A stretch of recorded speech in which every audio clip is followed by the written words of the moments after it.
और आज की हम जो खास चर्चा करने वाले हैं वो ये कि क्या दिल्ली के उप मुख्यमंत्री मनीष सिसोदिया की मुश्किलें बढ़ सकती हैं। ऐसा इसलिए क्योंकि खुफिया जानकारी पर घिरी दिल्ली की आम आदमी पार्टी की सरकार और केंद्रीय गृह मंत्रालय ने सीबीआई जांच की सिफारिश कर दी है। दिल्ली सरकार के फीडबैक यूनिट का यह मामला है, जिसके जरिए राजनीतिक खुफिया जानकारी मामले में मनीष सिसोदिया के खिलाफ सीबीआई जांच होने वाली है। फीडबैक यूनिट का गठन दिल्ली सरकार ने कथित तौर पर राजनीतिक दलों, एलजी ऑफिस और अन्य मामले में खुफिया जानकारी के लिए किया था। उपराज्यपाल के भेजे गए पत्र को संज्ञान में लेते हुए केंद्रीय गृह मंत्रालय ने भ्रष्टाचार निरोधक अधिनियम के तहत मुकदमा चलाने की मंजूरी दे दी है। दिल्ली में विवादित शराब नीति में पहले ही उप मुख्यमंत्री मनीष सिसोदिया फंसे हुए हैं और अब उनके खिलाफ यह भ्रष्टाचार का दूसरा बड़ा मामला है।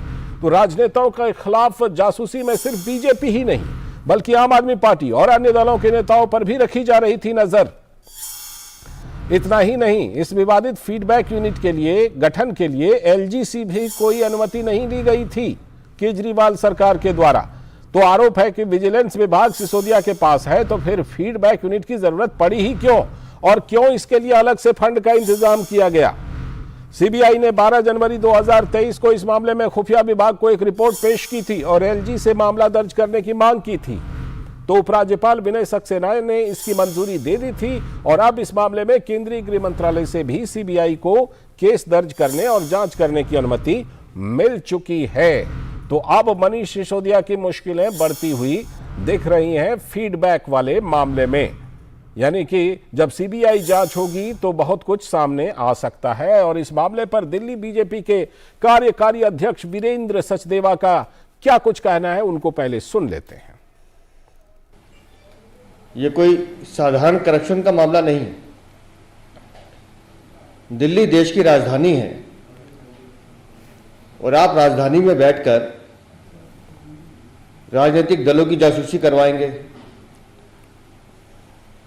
न्यायिक अधिकारियों की जासूसी कराएंगे, एलजी हाउस या सरकारी कार्यालय उनकी जासूसी करवाएंगे। मुझे तो ऐसा लगता है कि ये राष्ट्रीय सुरक्षा का मामला है और मनीष सिसोदिया को सीबीआई तुरंत गिरफ्तार करे और इस जासूसी कांड की तह तक जाए तो इसमें और भी चौंकाने वाले परिणाम आएंगे। यह प्रतिक्रिया दिल्ली बीजेपी के अध्यक्ष की थी। और अब हम इस खबर पर चर्चा करने वाले हमारे साथ दो खास मेहमान अनुजा कपूर जी हैं जो भारतीय जनता पार्टी की प्रवक्ता हैं और साथ में डॉक्टर पीयूष गोयल जी हैं जो कि राजनीतिक विश्लेषक हैं और आम आदमी पार्टी के समर्थक भी हैं। और अनुज यादव हमारे संवाददाता हमारे साथ जुड़ चुके हैं। मैं सबसे पहले अनुज के पास चलता हूं। अनुज, जिस तरह से इसमें सीबीआई जांच को अनुमति मिल गई है, ये फीडबैक वही मामला है जिस पर दिल्ली बीजेपी लगातार प्रदर्शन भी कर रही थी। अब जिस तरह से इसमें सीबीआई जांच को अनुमति मिल गई है, अनुज, आगे क्या होना है और क्या मनीष सिसोदिया दूसरी बड़ी मुश्किल में फंसते हुए नजर आ रहे हैं शराब घोटाले के बाद? देखिए लालचंद्र, एक गंभीर मामला है निश्चित तौर पर, क्योंकि ये किसी राजनीतिक दलों के आरोप से नहीं बल्कि सीबीआई ने इस बात को कहा था और खुफिया एजेंसियों को एक रिपोर्ट भी प्रस्तुत की थी कि किस तरीके से एक फीडबैक यूनिट दिल्ली सरकार ने बनाई है जिसमें मनीष सिसोदिया जो उप मुख्यमंत्री हैं उनका काफी अहम भूमिका उसमें रही है। आखिर इस फीडबैक यूनिट की जरूरत क्यों पड़ी, एक सबसे बड़ा सवाल है, क्योंकि दिल्ली के अंदर भ्रष्टाचार के मामले को लेकर विजिलेंस विभाग अलग से है और वह भी उप मुख्यमंत्री मनीष सिसोदिया के अंडर में ही आता है। तो इस फीडबैक यूनिट का आखिर आधार क्या था, इसकी जरूरत क्या थी? लेकिन जिस तरीके से लगातार ये भारतीय जनता पार्टी ने आरोप लगाए थे कि इसके माध्यम से आम आदमी पार्टी, भारतीय जनता पार्टी या दूसरे राजनीतिक दलों के नेताओं की जासूसी करा रहे थे, इसके अलावा उपराज्यपाल जो सचिवालय है उसकी जासूसी करा रहे थे, और सबसे बड़ी बात यह है कि अपने ही नेताओं पर क्या आम आदमी पार्टी को विश्वास नहीं था कि अपने आम आदमी पार्टियों पर भी इस फीडबैक यूनिट के माध्यम से नजर रखे हुए थे। तो कुल मिलाकर एक गंभीर आरोप ये लगे थे मनीष सिसोदिया के ऊपर। लेकिन अब जिस तरीके से उपराज्यपाल ने पहले ही मंजूरी दे दी थी इस मामले में जांच कराने की, अब ग्रह गृह मंत्रालय ने भी सीबीआई को इस मामले में जांच करने की अनुमति दी है। तो निश्चित तौर पर एक बड़ी मुसीबत जो है हम कह सकते हैं उप मुख्यमंत्री मनीष सिसोदिया पर आई है। नई आबकारी नीति को लेकर तो भ्रष्टाचार के मामलों को लेकर उनके ऊपर जांच चल ही रही थी, लेकिन अब इस मामले में भी भ्रष्टाचार अधिनियम के तहत ही जांच होगी। ठीक है, मैं लौटता हूं आपके पास और अनुजा जी से भी प्रतिक्रिया लूंगा, लेकिन पहले डॉक्टर पीयूष जोशी। डॉक्टर पीयूष जोशी, क्या जो सिस्टम है, हम जानते हैं कि हमारे यहाँ एक संवैधानिक व्यवस्था है, उसी संवैधानिक व्यवस्था में दिल्ली की भी एक विशेष स्थिति है, लेकिन लगातार ऐसे काम किए जाते हैं जिससे ये लगता है कि सिस्टम की समझ अभी तक बनी नहीं है, इतने दिनों तक दिल्ली की सरकार में रहने के बाद भी। इसीलिए कई बार सीमा को उल्लंघन करके और इस तरह का काम करने की कोशिश की जाती है दिल्ली सरकार के द्वारा। डॉक्टर पीयूष, मेरे ख्याल से जो समझ की आप बात कर रहे हैं कि भाई एक सिस्टम है, एक क्वासी स्टेटहुड है, और भारत जो है वो एक कोऑपरेटिव फेडरल स्ट्रक्चर के तहत काम करता है। ठीक है, तो वो समझ तो शायद भारत के गृह मंत्रालय, भारत सरकार और माननीय एलजी महोदय में विकसित होना चाहिए कि भाई जो 3 चीजें सुप्रीम कोर्ट ने आपको डिफाइन कर दी है, उसके अलावा आप बाकी कामों में इंटरफेयर करना बंद कर दें और सुप्रीम कोर्ट में हर बार मुंह की खाना बंद कर दें। भाई एलजी के आप देखिए मेयर के चुनाव में आज आम आदमी पार्टी के हर समर्थक को पसंद होना चाहिए कि मेयर बना है पहली बार दिल्ली में एमसीडी में आम आदमी पार्टी का। अब मेरा ये कहना है कि जो डिबेट होना चाहिए, चलिए ठीक है, हम इस बात पे भी डिबेट कर ही रहे हैं, इसी पे रखते हैं, पर जो कूड़ा साफ करना है, ये करना है, बहुत सारी रिस्पॉन्सिबिलिटीज हैं। या तो ये गवर्नमेंट ठीक काम कर रही है या ये गवर्नमेंट ठीक काम नहीं कर रही है, पर ये एक लोकतंत्र में तय करने वाली तो जनता होती है। विरोध करने का हर पार्टी को अधिकार है। भी भारतीय जनता पार्टी के पास में एक 2015 का मामला आया, तो तथाकथित कोई विजिलेंस के अफसर हैं पूर्व जिन्होंने ये मामला उठाया और उसके तहत पूरी मशीनरी जो है वो तैयार हो गई। हजारों केसेस सीबीआई के पास में पेंडिंग है। अच्छा, तो उनसे अभी तक चार्जशीट तक फाइल नहीं की गई है और आप चलिए ठीक है, मुझे ये बताइए, काम कर रहे हैं। मुझे ये बताइए, आपने कहा संवैधानिक व्यवस्था है और आपने मेयर चुनाव का हवाला दिया, उसी सुप्रीम कोर्ट ने अधिकार तय किए हैं ना, उसी सुप्रीम कोर्ट में सुनवाई चल रही है ना कि एलजी के क्या अधिकार हैं और दिल्ली सरकार के क्या अधिकार हैं। तो उस अधिकार में क्या ये तय है क्या कि फीडबैक यूनिट बनाने का अधिकार है दिल्ली सरकार को? क्यों जरूरत पड़ी?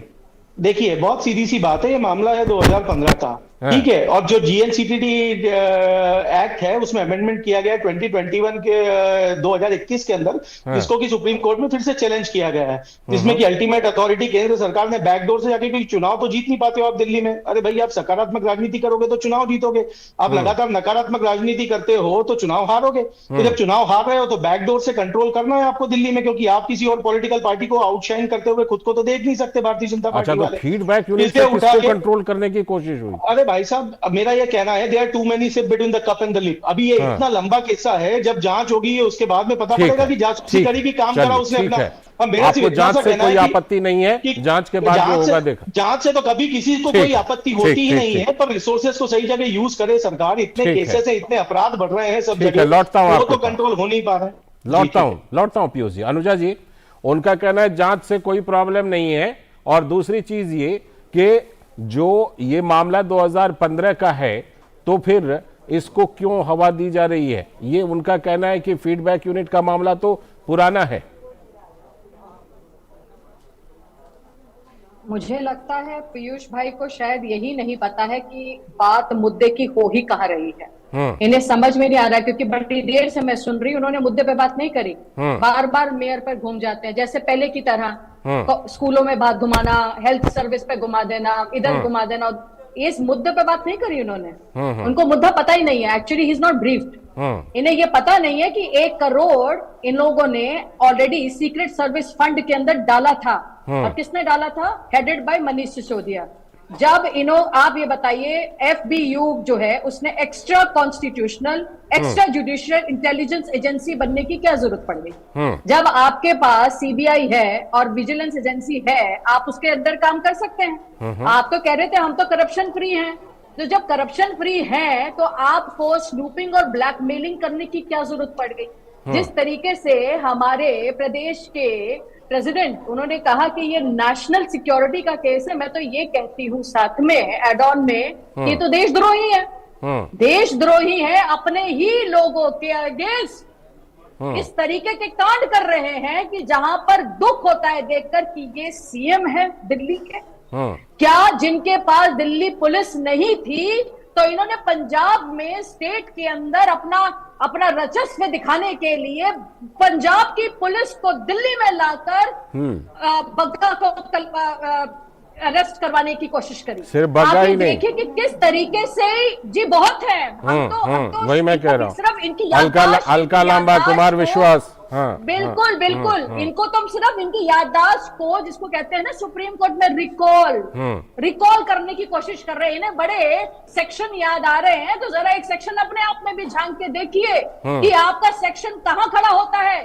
जीएफसीटीडी के अंदर क्यों जारी करा गया? ये नेशनल कैपिटल टेरिटरी है आपकी, क्या इसके अंदर जरूरत पड़ गई थी कि 2016 में आपको 17 कॉन्ट्रैक्चुअल एम्प्लॉइज को, जो भी रिटायर्ड है, अपने ही देश के अगेंस्ट देशद्रोह बनने की जरूरत क्यों पड़ी? आज अरविंद केजरीवाल, यही है सवाल। मनीष सिसोदिया, देखिए स्ट्रॉन्ग आ रहा हूँ आपके पास आ रहा हूँ। अरे मैडम आप बात कर भी नहीं सकते, आप देशद्रोही किस बिना पे बोल रहे हैं? आप खुद भी बोलते रहेंगे, नेशनल टेलीविजन के ऊपर हम सुनते रहेंगे। आप कृपया ध्यान रखिए मैडम, आप देशद्रोही बोल नहीं सकते। अभी तक मामला की जांच तक शुरू नहीं हुई और आप देशद्रोही बोल रहे हैं। चलिए, देशद्रोह का मामला बनता है या नहीं बनता ये सीबीआई तय करेगी। आप रोकिए इनको, देशद्रोह का मामला बनता है या नहीं बनता है ये सीबीआई तय करेगी, एक एक करके। अनुजा जी सीबीआई जांच जब हो ही रही है तो तय होगा ना कि कौन सा मामला बनता है, देशद्रोह का बनता है। आ रहा हूँ डॉक्टर पीयूष जी आपके पास, डॉक्टर पीयूष जी आपके पास आ रहा हूँ। पहले एक बार मैं जरा अपने संवाददाता अनुज के पास चलता हूँ। जवाब दीजिए। जवाब बिल्कुल जवाब लेंगे। अनुज आप बताइए, सबसे पहले मुझे ये बताइए कि क्या ये आप लगातार आम आदमी पार्टी और दिल्ली सरकार को बड़ी नजदीकी से देखते रहे हैं, क्या ऐसा लगता है कि अभी तक इन लोगों को सच मायने में जो दिल्ली की संवैधानिक स्थिति है या जो हमारी पूरी संवैधानिक व्यवस्था है उसमें कहीं ना कहीं समझ में कमी है जो इस तरह का काम कर गुजरते हैं ये लोग?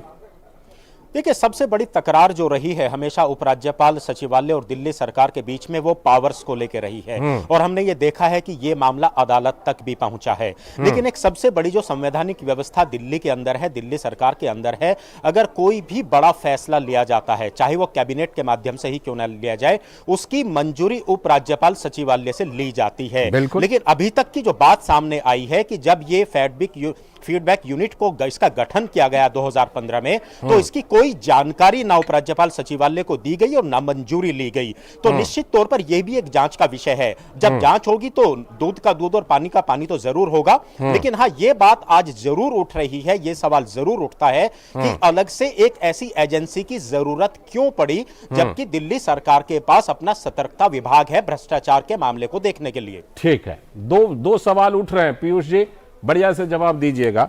एक तो जरूरत इसकी क्या पड़ी, क्यों बनाया? दूसरी बात यह कि क्यों नहीं इसको एलजी को ये इसकी जानकारी दी गई या एलजी तक ये बात क्यों नहीं पहुंची कि आप ऐसा कुछ बना रहे हैं? इससे मंशा पर सवाल उठता है कि आप किसकी जासूसी करवा रहे थे। शायद अपने नेताओं की भी, आम आदमी पार्टी के नेताओं की भी जासूसी करा रहे थे। देखिए, बहुत सीधी सी बात है कि ये सब आरोप हैं अभी, है ना, इसमें से कुछ भी चीज प्रूव नहीं हुई है ना। हाँ, ये बात सच है, ये बात तो सच है। तो मेरा ये कहना है कि ये चीजें हैं, वास्तविकता में है कि नहीं है। अभी तो डिबेट इसी बात पे है ना साहब, डिबेट इस बात पे तो नहीं है कि ये सब चीजें हो गई है और गिल्टी प्रूव कर दिया है। यदि कोर्ट गिल्टी प्रूव कर दे, यदि न्यायालय, माननीय न्यायालय गिल्टी प्रूव कर दे कि ये सब चीजें हुई हैं, तो हम बात करें इन चीजों के ऊपर कि भाई ये क्यों नहीं किया गया, वो क्यों नहीं किया गया।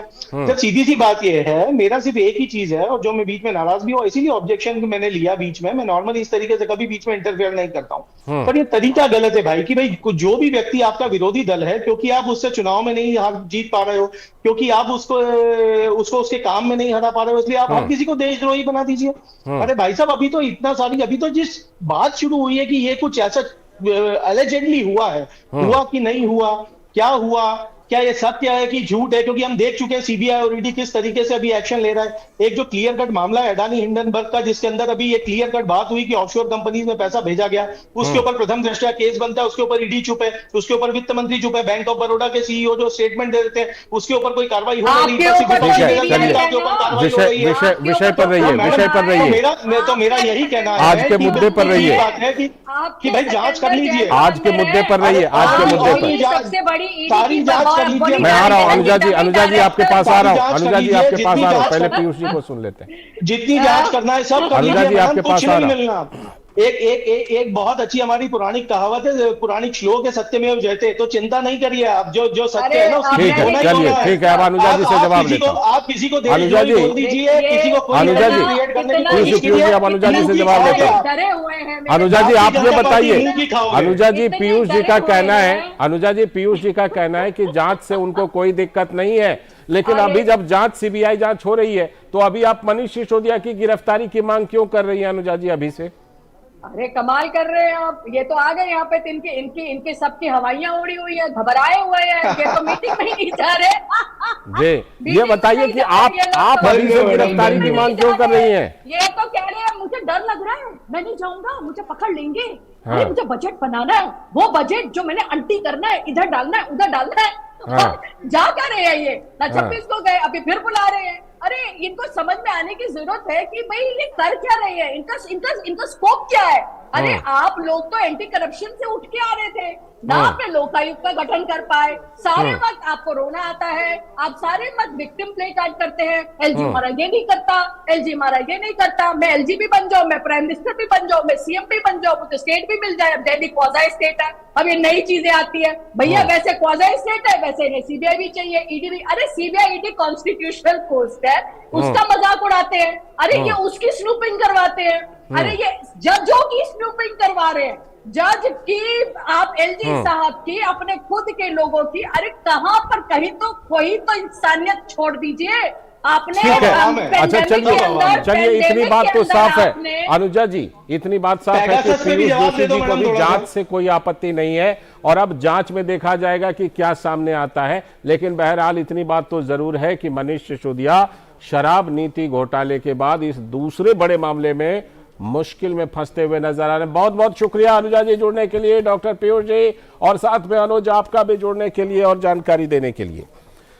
तो देखना होगा कि दिल्ली में उप मुख्यमंत्री मनीष सिसोदिया की आगे चलकर कितनी मुश्किलें बढ़ती हैं। क्या इतनी मुश्किलें बढ़ जाएंगी कि सत्येंद्र जैन की तरह उनकी गिरफ्तारी भी हो जाएगी क्या आगे चलकर? अभी इस बारे में कुछ कहा नहीं जा सकता, लेकिन इस पर सवाल जरूर होने लगे हैं।